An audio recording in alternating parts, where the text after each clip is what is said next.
CHAPTER XXIII Elizabeth was sitting with her mother and sisters, reflecting on what she had heard, and doubting whether she was authorized to mention it, when Sir William Lucas himself appeared, sent by his daughter, to announce her engagement to the family. With many compliments to them, and much self gratulation on the prospect of a connection between the houses, he unfolded the matter to an audience not merely wondering, but incredulous. For Mrs. Bennet, with more perseverance than politeness, protested he must be entirely mistaken, and Lydia, always unguarded and often uncivil, boisterously exclaimed, "Good Lord! Sir William, how can you tell such a story? Do you not know that Mr. Collins wants to marry Lizzie?" Nothing less than the complaisance of a courtier could have borne without anger such treatment; but Sir William's good breeding carried him through it all, and though he begged leave to be positive as to the truth of his information, he listened to all their impertinence with the most forbearing courtesy.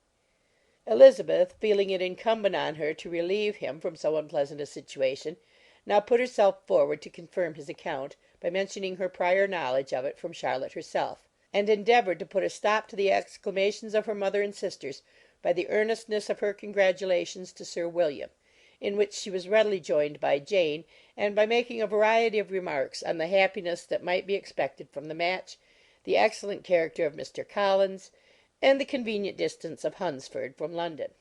Mrs. Bennet was, in fact, too much overpowered to say a great deal while Sir William remained; but no sooner had he left them than her feelings found a rapid vent. In the first place, she persisted in disbelieving the whole of the matter. Secondly, she was very sure that Mr. Collins had been taken in. Thirdly, she trusted that they would never be happy together; and fourthly, that the match might be broken off. Two inferences, however, were plainly deduced from the whole: one, that Elizabeth was the real cause of the mischief, and the other, that she herself had been barbarously misused by them all; and on these two points she principally dwelt during the rest of the day. Nothing could console and nothing could appease her, nor did that day wear out her resentment.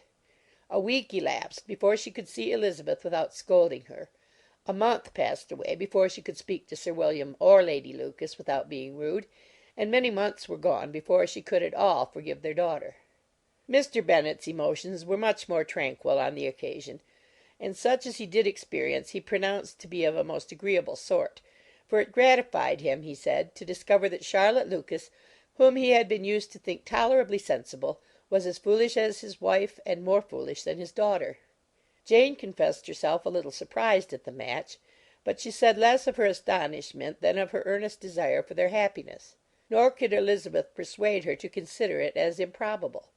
Kitty and Lydia were far from envying Miss Lucas, for Mr. Collins was only a clergyman, and it affected them in no other way than as a piece of news to spread at Meryton.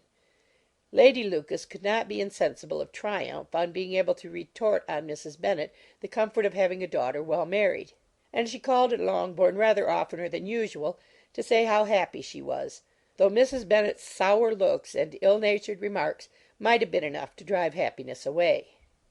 Between Elizabeth and Charlotte there was a restraint which kept them mutually silent on the subject, and Elizabeth felt persuaded that no real confidence could ever subsist between them again.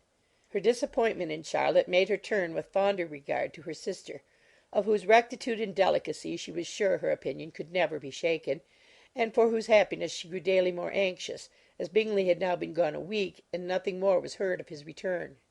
Jane had sent Caroline an early answer to her letter, and was counting the days till she might reasonably hope to hear again. The promised letter of thanks from Mr. Collins arrived on Tuesday, addressed to their father, and written with all the solemnity of gratitude which a 12 months' abode in the family might have prompted. After discharging his conscience on that head, he proceeded to inform them, with many rapturous expressions, of his happiness in having obtained the affection of their amiable neighbour, Miss Lucas, and then explained that it was merely with the view of enjoying her society that he had been so ready to close with their kind wish of seeing him again at Longbourn, whither he hoped to be able to return on Monday fortnight; for Lady Catherine, he added, so heartily approved of his marriage that she wished it to take place as soon as possible, which he trusted would be an unanswerable argument with his amiable Charlotte to name an early day for making him the happiest of men. Mr. Collins's return into Hertfordshire was no longer a matter of pleasure to Mrs. Bennet. On the contrary, she was as much disposed to complain of it as her husband. It was very strange that he should come to Longbourn instead of to Lucas Lodge. It was also very inconvenient and exceedingly troublesome. She hated having visitors in the house while her health was so indifferent, and lovers were of all people the most disagreeable. Such were the gentle murmurs of Mrs. Bennet, and they gave way only to the greater distress of Mr. Bingley's continued absence. Neither Jane nor Elizabeth were comfortable on this subject. Day after day passed away without bringing any other tidings of him than the report which shortly prevailed in Meryton of his coming no more to Netherfield the whole winter, a report which highly incensed Mrs. Bennet, and which she never failed to contradict as a most scandalous falsehood. Even Elizabeth began to fear, not that Bingley was indifferent, but that his sisters would be successful in keeping him away. Unwilling as she was to admit an idea so destructive of Jane's happiness and so dishonourable to the stability of her lover, she could not prevent its frequently occurring. The united efforts of his two unfeeling sisters and of his overpowering friend, assisted by the attractions of Miss Darcy and the amusements of London, might be too much, she feared, for the strength of his attachment. As for Jane, her anxiety under this suspense was of course more painful than Elizabeth's, but whatever she felt she was desirous of concealing, and between herself and Elizabeth, therefore, the subject was never alluded to. But as no such delicacy restrained her mother, an hour seldom passed in which she did not talk of Bingley, express her impatience for his arrival, or even require Jane to confess that if he did not come back she would think herself very ill-used. It needed all Jane's steady mildness to bear these attacks with tolerable tranquillity.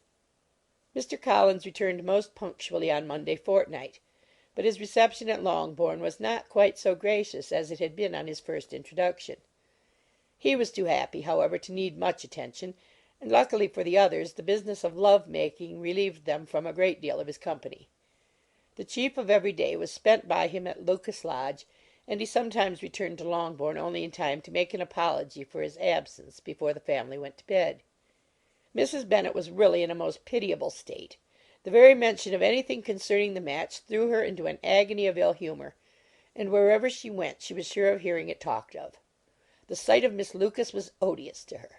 As her successor in that house, she regarded her with jealous abhorrence. Whenever Charlotte came to see them, she concluded her to be anticipating the hour of possession, and whenever she spoke in a low voice to Mr. Collins, was convinced that they were talking of the Longbourn estate, and resolving to turn herself and her daughters out of the house as soon as Mr. Bennet were dead. She complained bitterly of all this to her husband. "Indeed, Mr. Bennet," said she, "it is very hard to think that Charlotte Lucas should ever be mistress of this house, that I should be forced to make way for her, and live to see her take my place in it." My dear, do not give way to such gloomy thoughts. Let us hope for better things. Let us flatter ourselves that I may be the survivor." This was not very consoling to Mrs. Bennet, and therefore, instead of making any answer, she went on as before.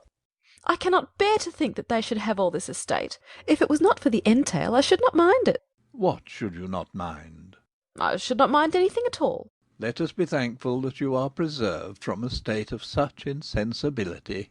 "I can never be thankful, Mr. Bennet, for anything about the entail. How anyone could have the conscience to entail away an estate from one's own daughters, I cannot understand. And all for the sake of Mr. Collins, too. Why should he have it more than anybody else?" I leave it to yourself to determine," said Mr. Bennet.